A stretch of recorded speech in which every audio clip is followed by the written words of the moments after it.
सेवारो साथीहरू, तपाईहरूको बिहान चाहिँ कसरी सुरुवात हुन्छ साथीहरू? मेरो चाहिँ बिहानको सुरुवात यसरी हुन्छ, सुँगुरको चारोबाट भन्दा पनि अब अघि नै खाजासाजा बनाएर खाएर बुवा अनि बुढोलाई चाहिँ अलैँचीको पाइप तान्नु जानुभयो। गोड्दै पाइप तान्दै म चाहिँ यहाँ भिडियो बनाउँदैछु, अल्छी लागेर चारो पकाउँदै गरेको नि साथीहरू। हामीले खाजा खाएको धन्दाहरू पनि त्यतिकै छ। धन्दा गरिसकेर अनि बाख्रा खोलिराखेको है साथीहरू।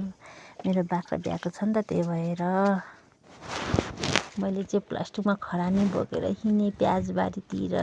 यो चाहिँ प्याजलाई धेरै राम्रो हुन्छ अरे नि त, हुन्छ नै हो, किराहरू मर्छ अरे, मल पनि हुन्छ अरे भनेर बुढापाकाबाट सुनेको थिएँ।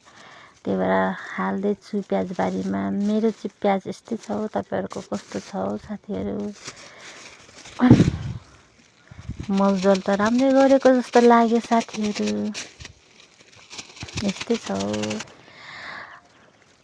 म चाहिँ खाना राखेर सब्जी पकाएर हिँडेको है साथीहरू, बाख्राले कुरो दिन।